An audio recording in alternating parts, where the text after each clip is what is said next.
Tropical storm Krising gains strength as it heads towards the Cagayan-Babuyan Islands area.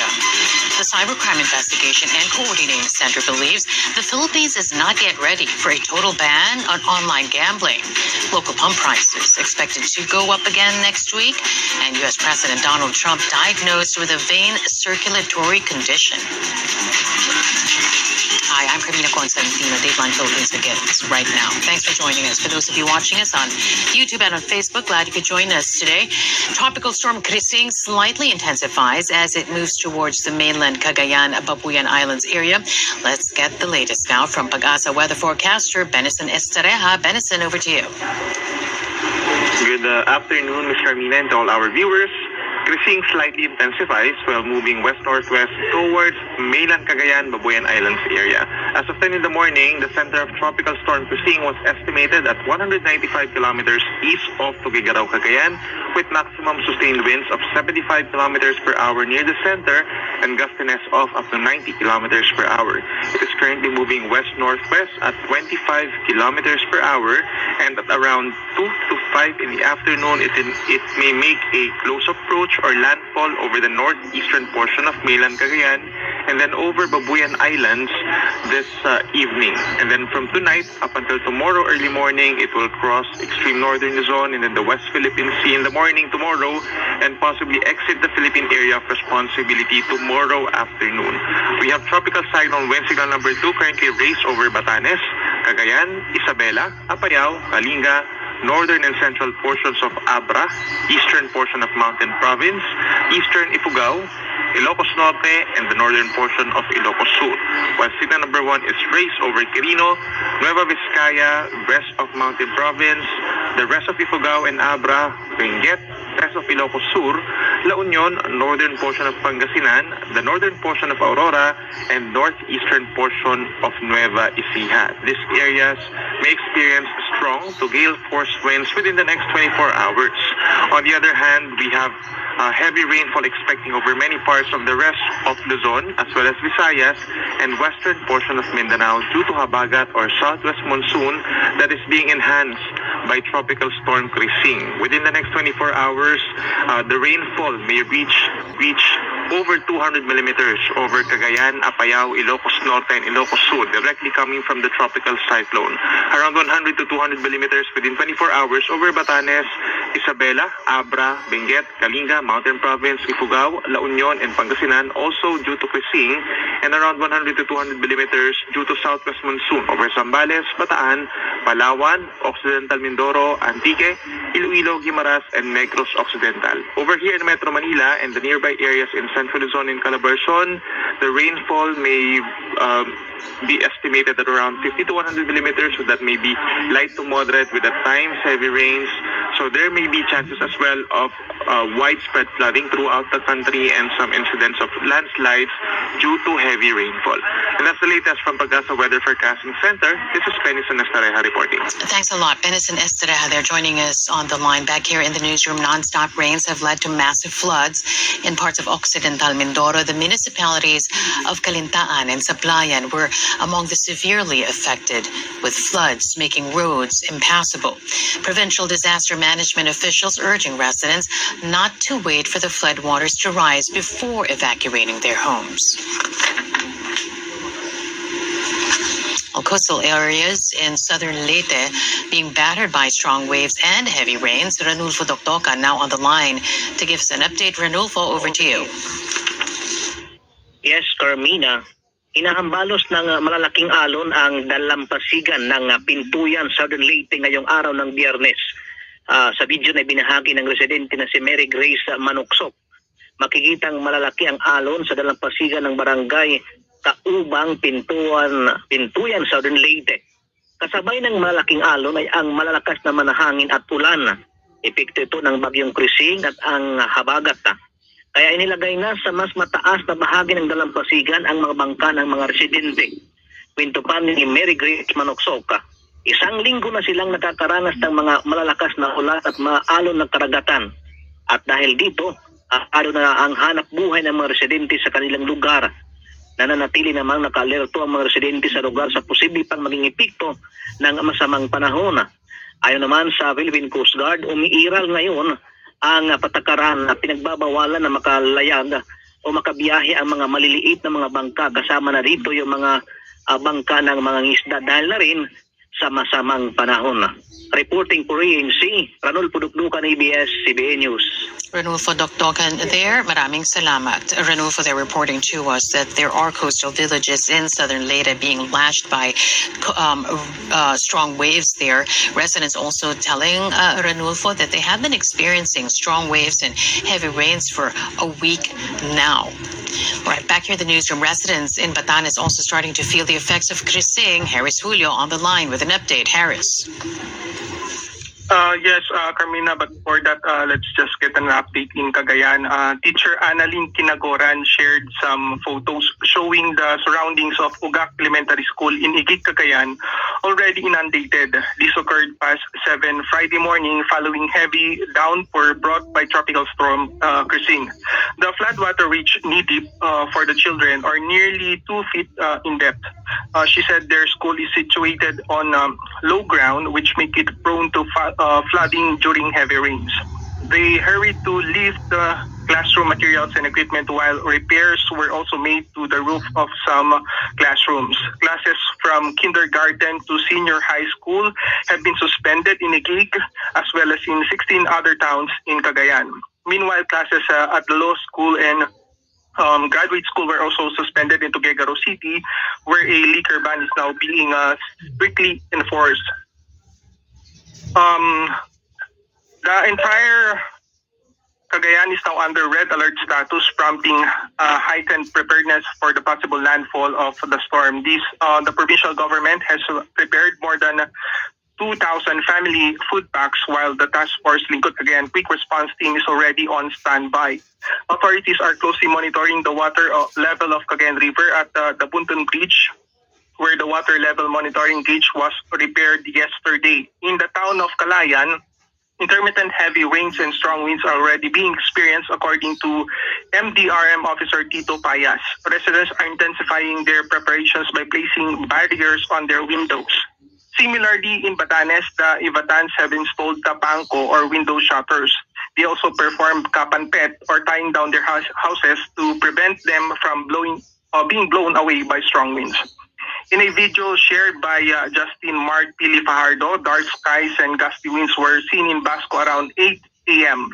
Rain also poured past 7 a.m., though the sun occasionally peeked through, he said. Over in Isabela, intermittent heavy rains were experienced in several areas, such as in Santiago City, around 4:45 a.m. However, the rainfall was not enough in the watershed areas of Magat Dam, so the National Irrigation Administration did not proceed with the scheduled water release at 9 a.m. Local disaster risk reduction and management units are continuously monitoring the conditions of rivers. In Ilagan City, the river in Barangay Alangigan 2nd is only 7 meters away from reaching the 33-foot critical level. In Quirino Province, personnel of Mandela DRMO are also closely monitoring the river that may potentially overflow. Quirino PDRM officer Jesus Alial said that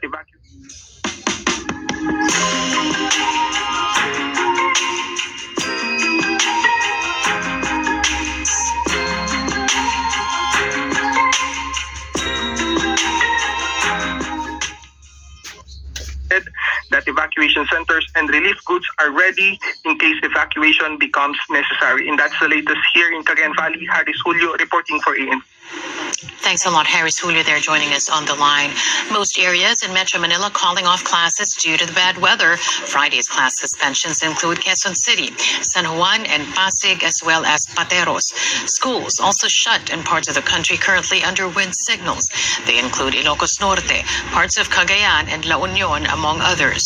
The Education Department has allowed schools to shift to online classes during signal number 2 to ensure continued learning despite weather-related disruptions. The province of Palawan continues to be hit hard by Krising, causing floods that have stranded passengers.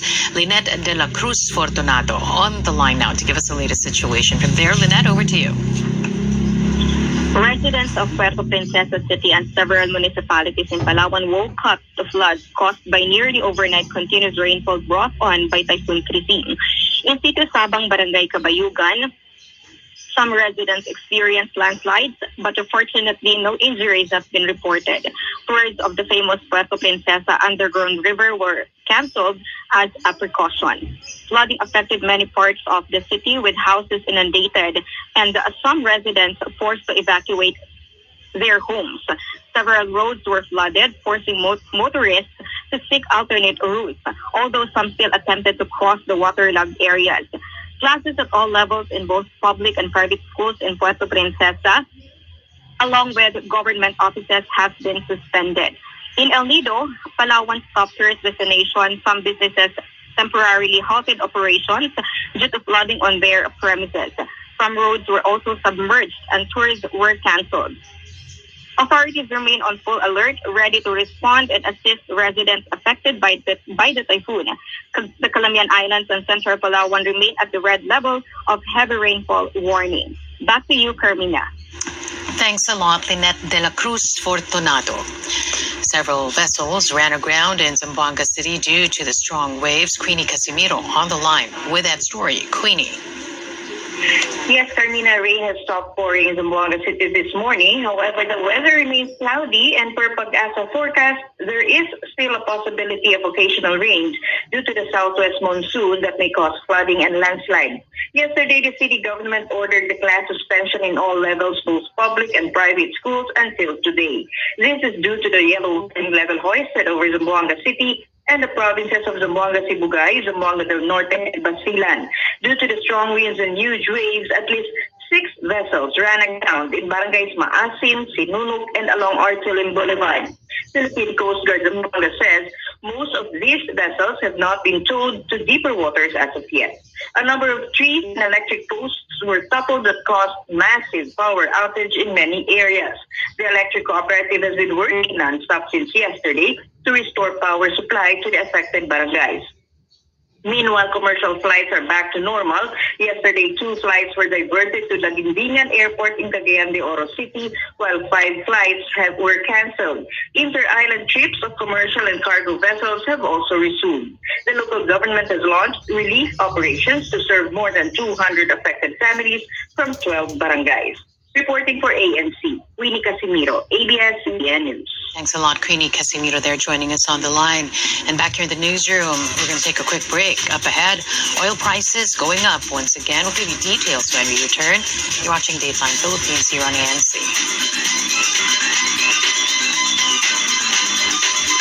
Back with more news and going back to our top story, parts of the country continue to feel the wrath of Tropical Storm Krising. Heavy rains are affecting parts of Isabela province, forcing the cancellation of flights and classes today. Joining us now for an update on the situation in Isabela is Governor Rodolfo Albano III. Governor, good afternoon. Thanks for joining us today. Welcome to the program. Yes, thank you very much, Carmina, for inviting me today. All right, so Governor, give us the latest situation. What's the weather there as you speak? Yeah, it's okay naman. Rains lang. At hindi naman tumataas yung, hindi pa masyado tumataas yung river. Passable pa lahat ng overflow bridges. Tapos nakahanda naman lahat yung, naka-proposition naman lahat ng mga PDRM mo natin, yung mga disaster relief, mga disaster relief officers natin, okay naman sila. Governor, meron ho ba kayong binabantayan na lugar na sa tingin nyo'y talagang nasa panganib dahil dito kay Krising? Wala. Sanay na kami dyan. Halos lahat ng lugar binabantayan na namin. Ang binabantayan namin yung Lower Vega. Ibig sabihin yung northern part ng Isabela, yung papuntang Cagayan. Pero at least na-dredge na yung mouth ng Cagayan River doon sa dulo, yung malapit sa Apari. Kaya yung tubig mabilis na nagfo-flow papuntang Cagayan. At yung dredging din namin sa Isabela, yung aming mga creeks na binuksan na bumara noon at least bukas na, at least nagre-receive yung water agad-agad pagka umuulan na ganito. Pero ganoon pa rin, inaano pa rin namin, binabantayan pa rin namin na sana huwag tumuloy-tuloy yung ulan ng 2 days. Pag 2 days tumuloy-tuloy itong ulan na to, expect mo na Carmina na babaha lalawigan ng Isabela. Governor, katulad nga sinabi nyo kanina, sanay na kayo, you are no stranger to storms, right? But when it comes to Crising, what makes this different in terms of your preparation, in terms of maybe the effects of Crising itself on your province, Governor? There are no strong winds, Carmina. That's the difference now. It's the rains, Nade-drench na kami ng rains. If you'll remember, during the summer, sobra ang init. Too much heat naman ang tumatama. Even last week, too much heat yung sa province. Nararamdaman namin yung humidity and everything. That's why we were expecting na this storm to come na nagdadala ng heavy rain. So it's actually a good thing, in a way, for the province, Yes, given in the a way, it's a good experience. thing. Go ahead. At least nagkakaroon kami ng tubig instead na mawalan kami ng tubig. If you see the pictures that I've sent you, yung Cagayan River, medyo bumababa yung level ng tubig. Parang pwede ka tumawid. Mas delikado yun pag nawalan ng tubig. Yung province, siyempre wala makakapagtanim, tapos mahihirapan kami sa mahihirapan kami magtanim kung walang tubig. At saka walang tubig yung mga creeks namin, maapektuhan yung mga farmers, especially the National Irrigation Authority, maapektuhan sila kung walang tubig. Kausap ko nga, I think it was a couple of days back, Governor, yung Pag-asa mismo, ang sinasabi nila, medyo unusual, pero hindi naman daw kakaiba. Pero nasa pangatlong bagyo pa lang tayo, nasa July na po tayo eh. So, I mean, Isabela is a perfect, I guess, a poster boy for the changing climate. Kasi nga, na-experience nyo na rin na talagang medyo humaba ang tagtuyot dyan sa Isabela. Yes, humaba yung tagtuyot. Kaya nga, minsan, pag humahaba yung tagtuyot, Carmina, maka-expect ka na lindol. Gumagalaw yung tectonic plates ba yan? Pag masyadong mainit, tapos biglang babasain ng tubig. Pero sa amin, welcome yung pagdala ng mga rains. Wag lang samahan ng malakas na hangin. Yun lang naman kinakatakutan namin, yung hangin eh. Tapos at least makakapag-plant kami ng mabuti, tutubo yung sa forest region, magkakaroon kami ng mga secondary growth dun sa mga malalaking patol ng mga nara trees, mga ganyan, yung mga tindalo, yung mga ibang trees na pwede tumubo at kumapit dun sa roots ng mga bundok sa amin. Bakit nyo kinatatakutan po ang hangin, Governor? Ano ang epekto? Yung hangin kasi, ang hirap ng effect ng hangin eh. Hindi ka, pag may hangin na kasama, nadadamage yung infrastructure eh. Kaya natutumba yung mga poste, natutumba yung mga bahay, nililipat yung mga bubong. So mas malaking damage yun pag may kasamang hangin. Ang flood naman sa low-lying areas lang naman yan eh. At saka sa low-lying areas, madali naman mag-evacuate. At saka sanay na rin yung mga tao doon sa flooding na yun. Kasi doon sa Lower Vegas, yan yung mga tinatamnan ng tobacco. Kailangan din nila kailangan nila bumaha ng konti doon para maging fertile din yung yung lupa nila para makapagtanim ng tobacco. So kung ang kalaban nyo talaga na tunay ay ang hangin, through the years, Yes. Governor, how are you not able to sort of prepare the province better, given that this is your nemesis? What have you been able to do to mitigate the effects? Go ahead. Yeah, to mitigate the effects of this. First of all, yung flooding, ang importante, you have to mitigate the effects of rushing flood. Ang nagdadala naman yan yung mga debris na nanggagaling sa mga bundok. Pag nasisira yung mga bundok, babagsak dyan yung tinatawag na debris. Yung mga debris like stones, yung mga fallen wood, yung mga ganyan, natatanggal yung mga puno. So nangyayari dyan, napupuno yung river ng debris. So kahit konting ulan lang, umaakyat na yung ng tubig. Yung ng tubig dyan. Kasi nga, ang daming debris na pumapasok dyan. So pag dinidredge mo yan, ang hirap dyan, you're just throwing good money after bad. Kailangan magkaroon ng salvo dams dun sa mga bundok para matigil yung debris na pumapasok sa main river. Kami, ang ginagawa namin, Carmina, dinedredge na namin yung mga creeks kasi bumabara na yung tubig, dinedredge namin yung mga creeks, nilalaliman namin, tinatapon namin yung mga debris sa labas, yung mga tributaries ng Cagayan River, kailangan namin i-dredge yan at saka kailangan kami gumawa ng dams to arrest yung mga pagbaba ng debris para hindi magkaroon ng flooding. Doon sa hangin po, are you not able to build back stronger given that alam niyo po na ang kalaban niyo talaga ay hangin? Yung hangin, wala na kami magagawa doon, Carmina, kasi hindi na natin mapipredict kung saan papunta yung hangin at saka kung gaano kalakas yung bagyo. We cannot predict that. Yan ang hirap. At saka pag may hangin, hindi mo alam kung saan papunta minsan, kung papunta sa baba o papunta sa taas. Mahirap i-mitigate yung yung pag-ano ng hangin. Sanay na kami dyan kasi kami sa 10 typhoons na dadaan sa Pilipinas, siguro mga 12 dadaan sa amin. Yung dalawa hindi namin nalalaman na dumadaan sa amin yung bagyo. But when you talk about wind, hindi namin kaya yung i-mitigate yung yung tama ng hangin sa amin. Governor, panghuling tanong na lamang po, meron ho ba kayong kinakailangan at this point in your preparation for the onslaught of Crising or kaya pa? Alam mo, Carmina, sinanay ko na rin yung mga tao sa Isabela na huwag magpalimos eh. Kasi nakakaya pag nagpapalimos ka sa mga na ganito nangyayari, parang sinasabi, alam niyo naman tatama na sa inyo, hindi pa kayo naghahanda. Sobra na yung paghahanda namin minsan. Minsan nga yung budget namin sa PDRRM, hindi na namin malaman kung saan ilalagay yung ilang rescue vehicles na nabibili namin, ilang ilang mga equipment ang minsan nasasayang kasi minsan hindi naman nagagamit sa isang taon. So, hindi na rin namin napipredict eh.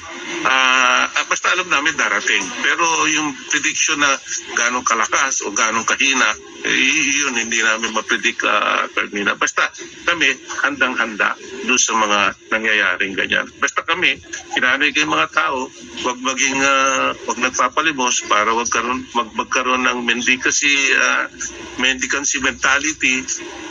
Yun lang. Para at least naman na kahit pa paano mangyari, may dignidad pa rin yung mga tao sa amin.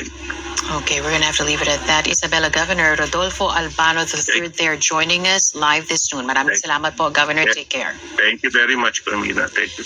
All right, from there, President Marcos assures the public government has enough food packs for residents in areas severely affected by Tropical Storm Crising. Harlene Delgado joins us now with that story. Harlene, over to you. Carmina, President Ferdinand Marcos Jr. assured enough supply of family food packs as well as non-food items to families affected by Tropical Storm Crising. This as he inspected on Friday, July 18, the National Resource Operations Center of the Department of Social Welfare and Development in Pasay City. The President said over 3 million family food packs are prepositioned in over 1,000 warehouses all over the country. He also commended the newly mechanized process of the DSWD for faster and efficient repacking of supplies. He noted that Region 7 or Central Visayas has asked for augmentation from the DSWD. During the inspection, Marcos Jr. also tried drinking rainwater filtered by the family water filtration kits being distributed by the DSWD. The agency procured around 200,000 water filtration kits and can be distributed to communities in need upon request, according to DSWD Assistant Secretary Irene Dumlao. DSWD Secretary Rex Gatchalian, meanwhile, said they have begun distributing food packs in Cebu and Next Occidental for families affected by the effects of Southwest Monsoon or Habagat. The newly mechanized DSWD warehouse in Pasay City and Cebu City can produce up to 25,000 food packs daily. Back to you, Carmina. Thanks a lot. Harlene Delgado there joining us on the line. Well, the Cybercrime Investigation and Coordinating Center believes the country is not yet ready for a total ban on online gambling. Assistant Secretary Renato Paraiso joins PAGCOR and several lawmakers in pushing for stricter regulation instead of an outright ban. He warns it will be difficult to go after platforms that may go underground and operate outside Philippine borders. we are not ready for a total ban because everyone would just go unregulated or they would just go illegal. We are not ready to go after these illegal online gaming platforms outside the country. We can disrupt them block every time. But the problem with our law enforcement agencies is who would they go after if they becomes cross-border? Yes. So I think we're not ready. Program of Chairman Altenco and we agree, me and Secretary Henry Aguda agree with the program of President and Chairman Altenco that we just bring him to the fray and they would do it anyways, but why not bring them in so we can regulate them, make sure that the public is safe, that they won't be cheated when it comes to the gaming platforms. And second, it brings in valuable revenue for the government to be used naman for not only to address the other ills that gambling might affect, but also other charity related activities of the government. Paraiso also revealed the CICC has submitted the names of 19 influencers to Meta for promoting illegal online gambling, he says. Some of them are earning as much as 500,000 pesos per week. I've already requested around 19 sites to be blocked, and I would announce them, Mixer, believe you and me, because I like people to hold me accountable, and I would like to hold our partners accountable as well to deliver on the promises we made to the people. So I submitted 19 sites and 19 influencers' names. We documented their activities. They are promoting illegal online gambling sites who are not registered with PAGCOR. So I did my part. The big ones are 500,000 a week. We flagged this with social media platforms, especially when we talked with Meta specifically, and I had this conversation with Claire. They're banning all sorts of illegal online gambling, but I made it clear that it should also include the promotion, endorsements of illegal online gaming. Bureau of Customs personnel at the Manila International Container Port intercepted over 700 million pesos worth of illegal drugs concealed inside balikbayan boxes from the U.S. Johnson Manabat reports. The Bureau of Customs confiscated 110 kilograms of methamphetamine hydrochloride or shabu concealed in 4 balikbayan boxes from California, US of A.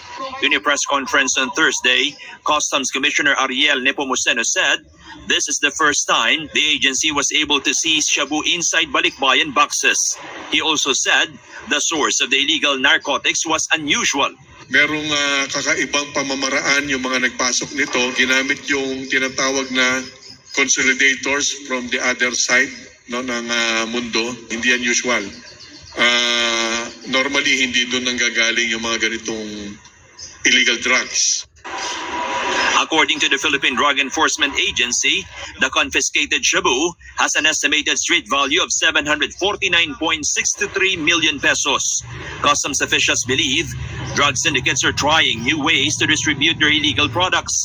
Itong magkadugtong na huli namin, first nagaling sa Canada at saka sa US. Before, yung mga huli namin sa balikbayan boxes was coming from Thailand. Yung scheme halos concealment din. Alarming yan. Marahil ang paniniwala nila ay malulusotan tayo using balikbayan boxes. Kasi nga, nag-iingat naman tayo talaga pagdating sa balikbayan boxes. Dahil hindi basta-basta natin pinagbubuksan yan. To stay a step ahead of similar schemes, the BOC is improving its processes and upgrading its facilities, such as X-ray machines for container vans. As for the legitimate balikbayan boxes, officials assure the public this will be quickly sent to the recipients. Yun po ay sinusiguro namin na ito lamang po ang hindi marirelease. Yung pong mga legit, makakarating po yan sa mga kinauukulan. Dahil yung pong kasalanan ni Pedro, hindi po pwedeng ipataw sa kasalanan ni Juan. The customs chief says those responsible for this illegal shipment will be facing charges of violating the Customs Modernization and Tariff Act and Dangerous Drugs Act. Johnson Manabat, ABS-CBN News. Well, Tropical Storm Krising is expected to make landfall in the province of Cagayan or in the Babuyan group of islands later today. We'll now be speaking with Cagayan Governor Edgar Aglipay on his province's preparations for the storm. Governor, good afternoon. Thanks for joining us today. Welcome to the program. Carmina, magandang hapon sa iyo. Dito sa Cagayan ay lumalakas na ang hangin at ulan. Kaya lahat po ng aming mga bayan at na pinuunuan ng mga punong bayan namin, mga mayores, ay nakahanda na. In fact, yesterday there was a provincial disaster risk reduction council meeting to give them guidance as to what to do in preparation for the incoming weather disturbance. So, Governor, makasingit lang po. Of course, Cagayan is no stranger to storms, no? Ano ho ba talaga ang ang focus ninyo dito sa kay Crising? Ano ba talaga ang pinaghahandaan ninyo para hindi kayo masyadong maapektuhan nitong si Crising, Governor? Carmina, of course, ang ginawa namin is to see to it that all the municipalities are ready with their search and rescue teams. They're ready with their evacuation center. It's not only man but provided with yung mga pangangailangan ng tao, food, and of course sleeping gears, and medyo linisan ang mga toilets para at hiwalay na toilet ang lalaki at babae para pag nangyari na may evacuation ay may pagkain at napoprotektahan ang mga kababaihan. At yung DSWD nagpreposition na rin sila dito sa downstream at saka dyan sa upstream ng mga food packs na ibibigay just in case kailangan.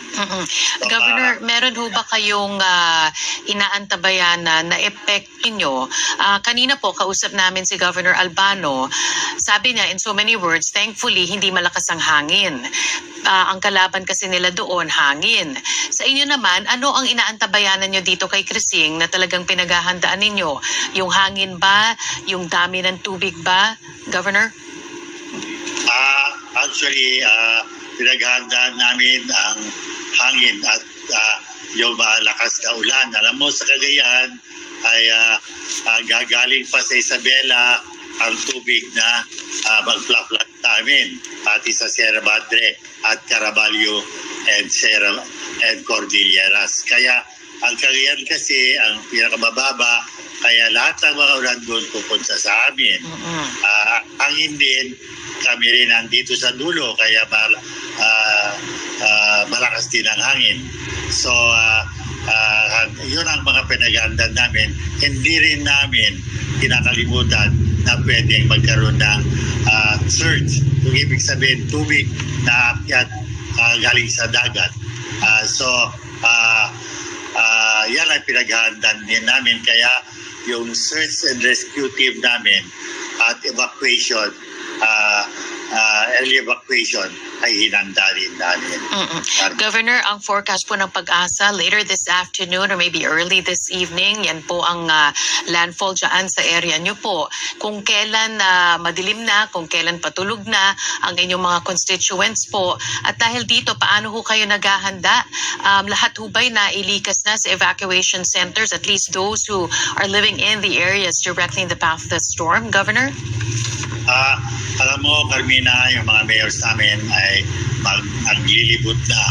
Nandito ako sa Alcala ngayon at sa municipal hall nila, at from here, si Mayora Tintin Antonio ay maglilibot na rin. Ako ay pupunta na rin doon sa Santa Ana at tingnan mula Santa Ana kasi sila maunang natatamaan, Gonzaga, Bugay, Santa Teresita, Camalanyuga na Pari. Pupuntahan ko dahil yung 5 taon na yon At of course, yung preposition na Provincial Disaster Risk Reduction Teams doon sa Lalo ay speaking ko rin at saka sa Gonzaga. So, yun ang gagawin ko ngayon.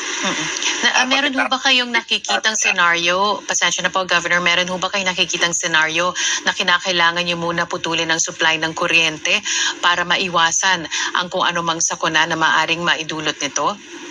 Kahapon kasama po ang Cogelco, Cagayan Electric Cooperative.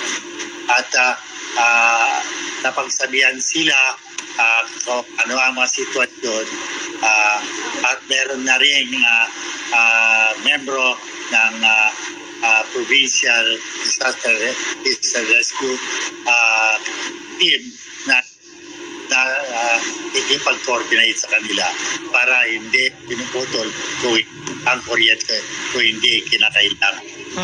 So, as it said, kanina, kahapon pa kami nag-meeting at pinag-usapan na lahat itong mga tinatanong mo. Okay. Maraming salamat po, Governor, for your time and take care po sa lahat po ng residente po ninyo dyan, yung mga constituents niyo po. Bukas po ang aming himpilan para sa kung anumang maaring maitulong po ng aming himpilan doon po sa mga masasalanta po ng Bagyong Krising. Maraming salamat po, Governor Aglipay. Maraming salamat, Carmina. Ito, kausapin mo rin yung mayor ng Alcala. Si Tin, Mayor Tin ba yan? Hi, Mayor Tin. Hello, Carmina. Hi, how are you doing? We're doing good. We are busy preparing for the incoming Bagyong Krising. And Governor Egay Aglipay has said we are prepared to go to the different barangays and municipalities.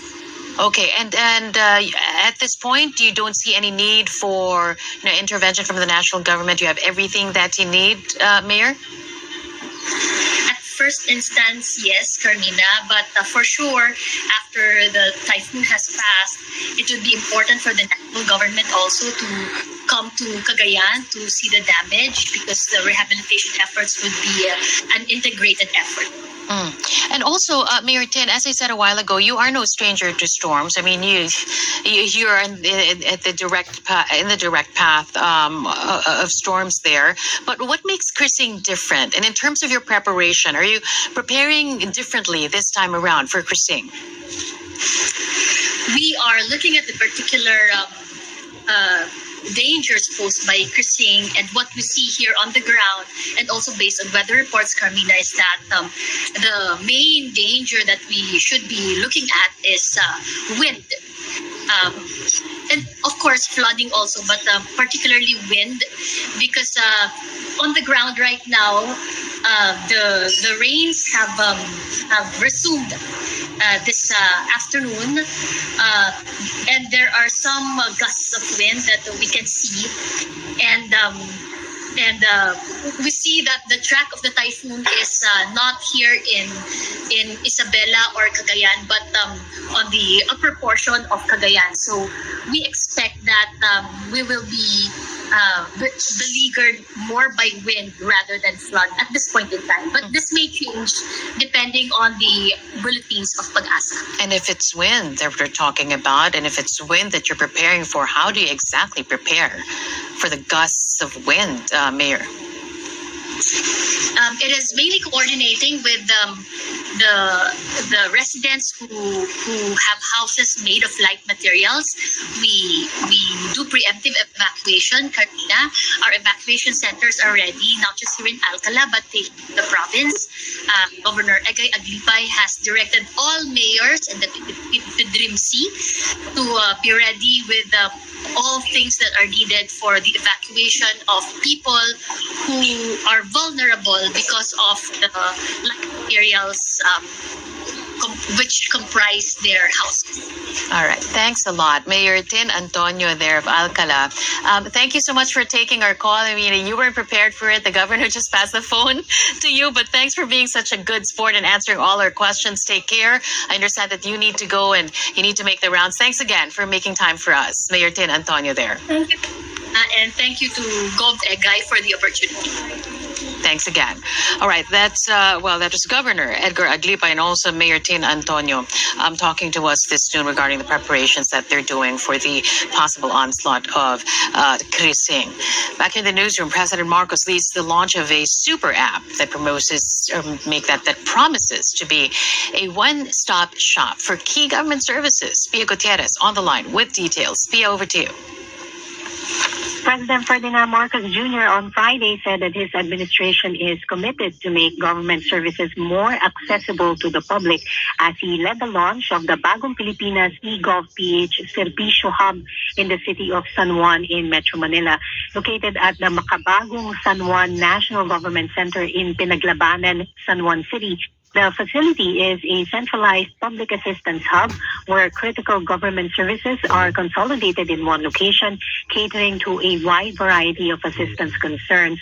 Among the agencies offering their respective services at the hub are PCO, DICT, the Presidential Action Center, DSWD, DOH, PCSO, DOLE, DMW, DA, DOJ, DILG, DFA, SSS, PSA, PAGCOR, PhilHealth, PAO, NPI, PNP, ARTA, and the city government of San Juan.